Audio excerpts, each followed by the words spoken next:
Steve Wright's big guests. Simon Beaufoy is an Oscar-winning screenwriter, the man behind big screen hits, including 127 Hours, Slumdog Millionaire, and The Full Monty. And Kenny Doughty is an award-winning actor whose stage and screen credits include roles in the Sky One comedy Stella, Coronation Street, and Primeval, of course. Simon and Kenny are here, and we're going to talk about something very, very special. So, Simon, this is basically the play of The Full Monty. How did you tumble on the idea, having made the movie and everything? The funny thing is, when it was first suggested as a stage play, I suddenly thought, this should have been a stage play from the very start. Yeah. Because it's all about a bunch of guys getting the nerve together to take their clothes off in front of some very rowdy women. And so, when in the theatre, they finally get it together in the very last scene and come on stage, the audience in the theatre become the audience in the play. Fantastic. And they kind of love that. And the roar those boys get is something to be So believed. is it only open to very rowdy women then? Or can the guys come? Oh, yeah, the guys are roaring. Great. It's the full team, the full Monty. How many stage members are there in the... Pardon the expression. No, that's the perfect question to ask. Yeah. There's 6 actors doing the final stage version. And 6 members, you're pleased to hear. So Yes. in total, that's 12.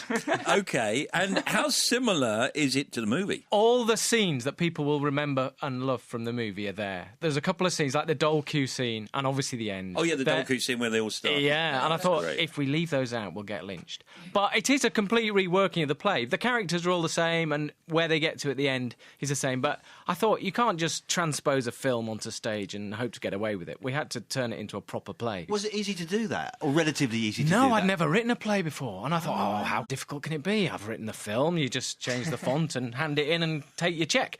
But it took me a year and a half. I had to sort of learn how to write a play. Talk us through how different it is. Why is it different? Well, in a film, you literally, in a 24th of a second, you can cut from inside to outside, the kitchen to the moon if you want, and the audience go wherever you take them on the screen. But in a play, you have to bring the actors to the stage. You can't just change the set all the time. Yeah. So the scenes are much longer, which is lovely, but which means some of the characters in the film who are a little bit two-dimensional have had a lovely chance that you never get as a screenwriter It's to a go whole- back and fix. Who is you in the... Who is I? Who is you, Kenny, in the film? Robert Carlyle plays Gaz in the film. We call him Bobby Carlyle. Bobby Because Carlyle. he always says to us, call me Bobby. Call me Bobby. That's his new name. Call me Bobby. How did you get involved and how do you feel about it? Actually, 2 years ago this week, the producer came out to see me in LA and said, we're going to do the full Monty that Simon's writing. And I went, yeah, I'll do it. I went, I haven't finished yet. So that was it. But surely you said, hold on a minute, do I really have to get my kit off? Well, it's a full Monty, not the half Monty, so I kind of knew that would happen. So All the actors do actually narrow their eyes slightly. When we first asked them all, they all went, but do we, but really? And we went, you can't not. Yeah. There'd be a True riot. Yeah. you have to do it. And there's 6 of us doing it. When you finally do go the full Monty, the kind of roar from the audience isn't a kind of raucous, ooh, look at their bits kind of thing. They're completely heartwarming cheer that everyone's finally got to the place they wanted to go and have the guts, I nearly said the word, to actually go and do it. It's a really lovely response. Yeah, it is. It's been amazing. This is more difficult than we all thought. Sorry, it's turning into a carry-on film. I know it is. Virtually everything you say is a double entendre. When was the film? It must have been 20 years ago, right? 1997. 17 years. 97. Yeah. You know, it's funny, it seems that people all remember the dole queue. They Yeah. all say, oh, that's my favourite scene. That's the scene we nearly cut out. I nearly cut it out at the script stage. When we were editing, we thought, oh, I don't know, it looks a bit much, this. And it's hot stuff, isn't it, Donna Summer? Hot chocolate, isn't Oh, it? That No, it's bit? hot No, stuff. it's The hot Dole Queue is stuff. hot stuff. Hot yeah. chocolate is earlier, yeah. I do a little dance to hot chocolate. Oh, dear. Yeah. Because the music is very much part of it as well, and part of this play too, yeah? Yeah, good point. All the music from the film is in the play, which is great. The film was released in 1997, was a huge hit, taking 256 million worldwide, became one of the most successful British films ever. If I remember rightly, kind of revived the British film industry at the time. It certainly helped. Trainspotting, Danny Boyle's film, had come along a year or two earlier. Oh, So okay. we were on the up as a bunch. Yeah. But it did have an extraordinary effect, which was Yeah. weird. None of us expected the film to do well at all. We all thought, well, it's all right. Yeah. You know, it's not bad. But it took off in an extraordinary way. Do you think it's odd that there are so many movies that are so typically British that the Americans seem to like, even the Germans and the French seem to like? There is a kind of a yearning for British culture, isn't there, around the world, really? Yes. What was stranger about this is that we opened in America before it opened in Britain. I remember. I'd stand outside the door to see what they said, and they'd come out and they go, Do you know what? I didn't understand a word of that. I loved it. Really? Yeah, so we started handing out little glossaries that said, a cheeky chuffer is a rude young lad. In Los Angeles, you don't know what a cheeky chuffer is. And the phrase, the full Monty, no one had heard that out there at all. Oh, But they didn't mind. People in Brazil. Why Brazil? I don't know. What about in the programme, a little glossary, a little kind Yorkshire terms. Yeah. Terms of endearment. What about that? You put it in the programme. Yeah. What do you think? Good thought. Thanks. I can see you're not impressed. That's Only when I was in LA. yeah. OK, listen, good to meet you two. The Full Monty opens. It's tonight at the Noel Coward Theatre in London and runs until the 14th of June. Good luck with it and get your kit off.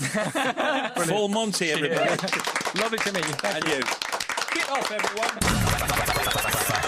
May I bring on my friends and colleagues? It's Janie Lee Grace and Tim Smith. Hi, Janie. What you got today? Listen to this. The amount of gold in one human body is 0.2 milligrams. So to Really? mint one gold sovereign would need 40,000 people. Well, where is it? Put us all together, get 40,000 people, and you can have your gold sovereign. Is it in your tooth? I'm not sure. Let's mine it.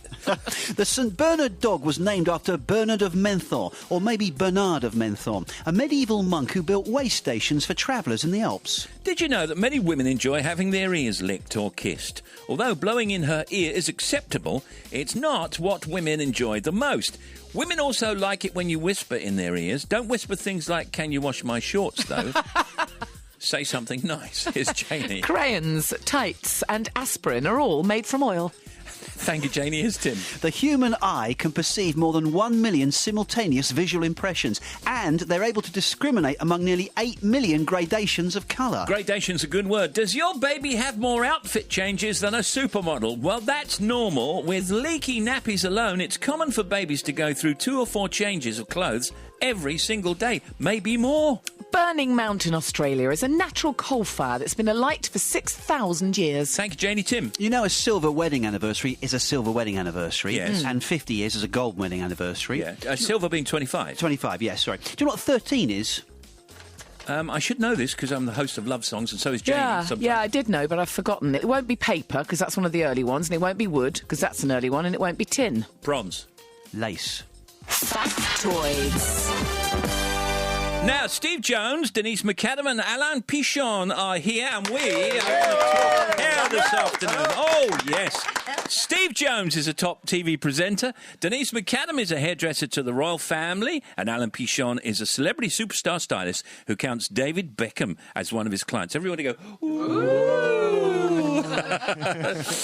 They're appearing together on Hair. It's a brand new 6-part BBC Three series starting tonight at 9 p.m. In the show, 8 young amateur hairstylists hope they've got what it takes to win the title of Britain's best amateur hairdresser. So I think I'll go to Steve first of all and ask you, as a TV guy, tell us a little bit about the format and how it actually works. 8 amateur hairstylists are battling it out to be crowned Britain's best amateur hairstylist. Where are they, in a studio or in their salon? In a studio. We're in like a kind of like a deserted warehouse in the East End of London next to a canal. Beautiful, very cold film in there in December, mind you. Freezing. It was tough. I mean, the show was filmed over 2 days. There's 3 challenges per show. It's about precision cutting, incorporating set elements. And my personal favourite, the crescendo, the last round, is the freestyle round, which enables our contestants to do, well, anything. Now, Denise, of course, everybody who's a hairdresser, they have their own kind of style, and we like different hairdressers for different reasons, I think. So how easy or difficult would it be to judge somebody, given that everybody has a different style? You're looking for technique and the craft of hairdressing when you're judging them. What kinds of things would you say? Because we're not hairdressers, so we don't know. What would you say? Oh, that's Some of you haven't even got hair. No, exactly. 2 of us. As uncalled for. When you were going to raise that. So would you say, well, look, you've cut the sides and it's uneven? Well, you look for precision cutting. You'd look for the hair as you lift it and as it flows, as it blows in the street. It just is like a wave. It's like a cascade. Yeah. You want precision in the cutting.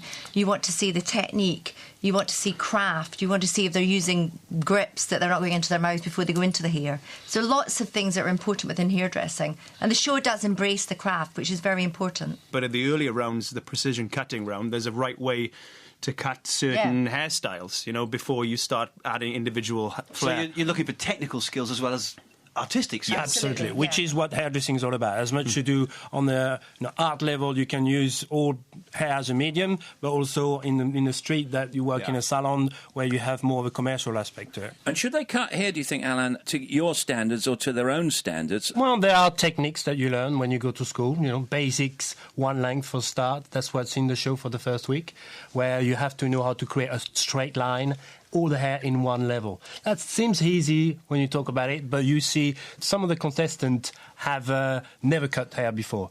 So they're not using or holding the scissors in the right way, not positioning themselves well. Some of them cut their fingers already, blood coming out, a little bit of drama. I don't like it when they do It's that. all We have working health out and safety on board. Oh, really? I mean, don't forget, they are amateur hairdressers, so things can and do go wrong all the time, and that's part of the jeopardy of the show. That's a good look. Sorry, Alan, did you say some people have never actually cut hair before that are taking part? That's right. So how come they've got involved then? Well, they haven't, in certain 'Cause they're aspects of hairdressing they haven't tried before. I mean, Marvin, for instance, he's worked with African hair. That's his speciality. Right. But take him outside his comfort zone, and it's things they've not done. Yeah. he becomes an amateur pretty quickly. This is like the X Factor of hair. We try not to crush anybody's dreams, mind you. I've been there before now. This is a much nicer show, and that's one of the aspects of the show I personally love is the fact that the people who are on our show, they're not on the show because they want to be on TV. They're on the show because they're passionate about the subject matter. These are aspirational young people, and I love that. But I can't see how you managed to get these models, because I don't think I'd be putting myself forward. As you've already said, you've got no idea how you're going to go out the door. But it's every model when she goes on a fashion shoot does not know how the hairdresser is going to make her look that day. When we arrive in a studio in the morning to a model, we've got a photographer, we've got a fashion editor, and suddenly we've got this look being created because they have what we would call working hair. Hair that goes to work. Yeah. They're beautiful girls, but their hair, their face goes to work. And don't forget, people will do anything for money, Janie. Yeah. They really will. And to be on television. And whenever we have hairdressers on, I always ask them about what's out there, what are the styles, but also the fact that hairdressers aren't paid very much when they first start out. But unless you're superstar hairdressers like yourselves, it's a long, hard slog, isn't it, to get where you are, Alan, and where you are as well. I think that's in any profession, because I've got a young daughter who's about to sit in her bar exams and she won't earn any money for quite a long time. She's 25. And if you go into any craft, it's about learning the craft and then you become the craftsman. So if you learn the craft well, you work all over the world. Yeah. I believe all industry have this problem. We can't make a lot of money when you start, You have to go through each step by step to go into the right level. Even in hairdressing, you have different fields that you can go through. Salons, you can go into fashion, to filming. So you have to choose pretty early on to know exactly where you want to reach. Making the best of it, you have to be 100% available. And without giving too much away, are there any of the contestants that may go on from this to a career in hairdressing? I think they may, Absolutely. actually. I think they've definitely got a career ahead of them. I would let any one of them cut my hair. Really? I really would. Well, as we said, people do anything for money. You do have a wonderful head of hair. Thank you very do. much. It's not a piece, is it? You can see Steve, Denise and Alan in Hair. It starts tonight at 9 p.m. over there on BBC Three. What a pleasure to meet all three of you. Thank you very much. Pleasure was ours. Good to see you again, Steve. Thank you, Cheers, very guys. much. Steve, Denise and Alan. Thanks for downloading Steve Wright's Big Guests. Join Steve and the team weekdays from 2 on 88 to 91 FM. BBC Radio 2.